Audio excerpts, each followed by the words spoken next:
Mom, can we get K1000s? We've got K1000s at home! K1000s are probably one of the holy grails of headphones in terms of them just being speakers right next to your ears in a completely open space. Yeah, there you go. On-ear speakers. Ear speakers. Getting a hint at the craziness inside. And it's coming from a company I've never heard of. Well, it's you. What? I hate that the N doesn't match the W or the M, but then I'm also fine with it because I hate how the W and the M look.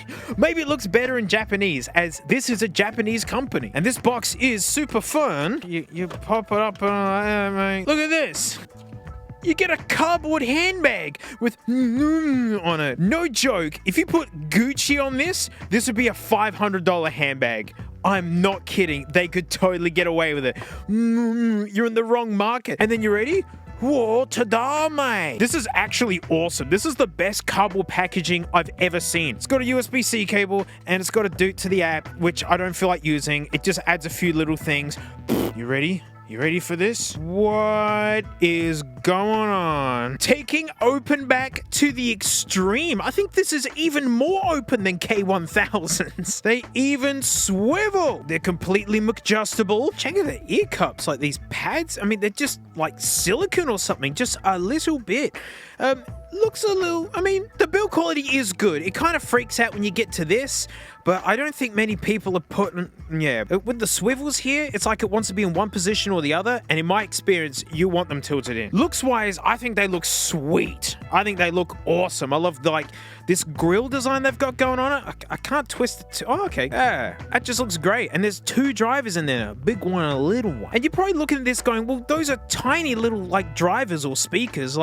That's kind of gonna stink, isn't it? The answer to that is, well, maybe you're gonna have to wait to find out, But then looking at my old K612s, see, all of this is ear cup.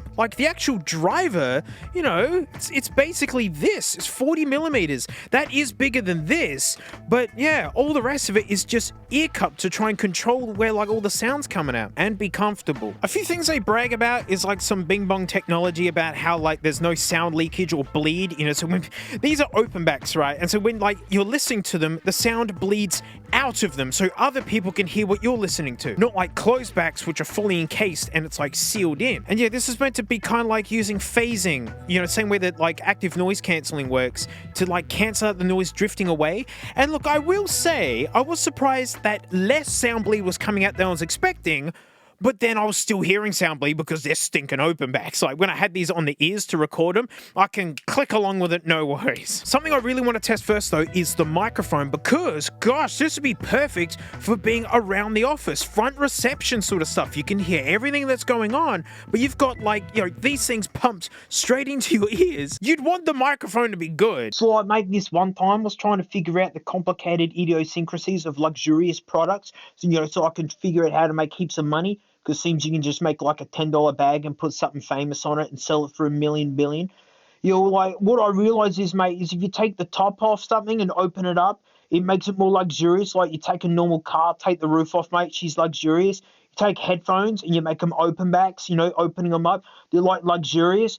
So I've invented the open back bathtub, mate.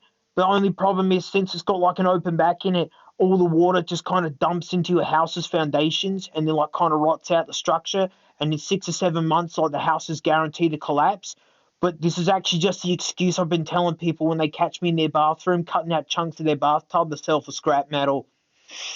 Can I sleep in your bathroom tonight, please? And it isn't. It sounds like every other Bluetooth microphone, and there's always someone in the comments being like, oh, well, because it's the Bluetooth codec or something, so the microphone's technically good, mate, but then it can't actually carry the sound over, so it could be better. Well, I baked the most decadent cake ever, and then my dad's dog did runny diarrhea down one half of it. It'd be the best cake in the world if it weren't for the runny dog diarrhea. But unfortunately, it has runny dog diarrhea all over it, and these sound bad.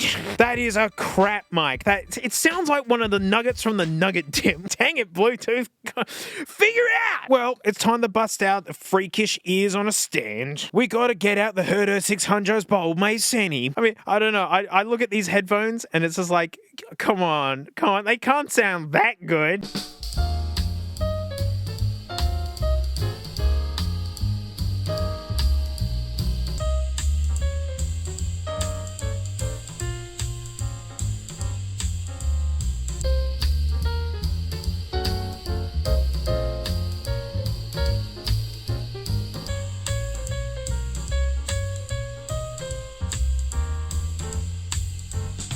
So, if you hadn't worn any headphones for the day and you pop these on and start listening to them, you're gonna go, whoa.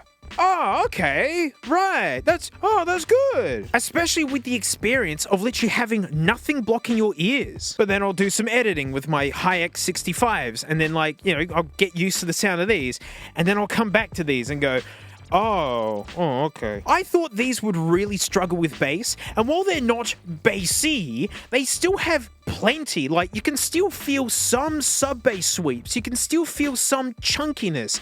I feel it's like the top end I don't like as much. It doesn't quite feel as full, especially for the money. Because here in Oz, they're like $500. $500. Translated to like American, they're like $250. That's a lot of money for something that, there's not a lot of tech in them either. I mean, the tech is how they're built, their actual structure and design. To most people, these are going to make nearly no sense at all. But I can imagine people out there who are like me when I found Happy Ear earplugs. I got, stuck in a rental house underneath the airport landing line. Real estate agents don't tell you that stuff. They just want to get keys in the hand and then get out of my face. And those things saved my mental state. I could actually sleep. And I'm sure there's someone out there looking at this going, oh my gosh, I've been wanting to play like immersive games on my handheld whatever, but I've got kids in the house and I can't wear headphones because I have to hear what's going on. Like old mate James with 3 kiddos, he can't wear closed back headphones. He has to be on call. His 3-year-old could just pull something off the countertop. Dad duty calls. And geez, these are right up the alley for that. And as I said, if you haven't worn headphones at all for the day and you pop these on and listen to them, you're going to go, oh, that's awesome. And really, that's how most people's headphones wind up. You just get used to them. And hey, that works better for the low end than the high end. Do you want to get used to the sound of your $5,000 Empyreans? Do you want them to just sound like normal? If they're all going to sound normal anyway, mate, might as well. Microphone is McStink. The comfort is pretty good. They're peculiar, if this kind of vibe doesn't bother you. These almost touch, which means sometimes they do touch. And that's an experience. I still think Meze make more comfortable headphones, but I guess that's not what these are really all about. They're just the most open backs you can open. If you're after sound quality for like half the money, you can go way further. I mean, here in Oz, that's the cost of a set of these, which are professional editing headphones. But hey, people out there like to wear things just because of how they look, and this might be the vibe that you've been searching for. They're very expensive and the microphone's poop. That's it. Thanks so much for watching. Oh, huge thanks to these stinky names right here. Thank you so much. They're my biggest float planers. So kind of you. I mean, if you want to help out, $1 a month, there's memberships. Way more stuff than my Patreon ever had. I'm getting into worldwide snacks, like the most fattening chips I've ever found. 40% fat in those babies. They were too much for me. But there is also Floatplane, where everything is. All of my content, all of my extras, my car stuff, my stinking food stuff and Frank stuff. But you know what, mate? Thank you so much, and I'll see you all next time, mate.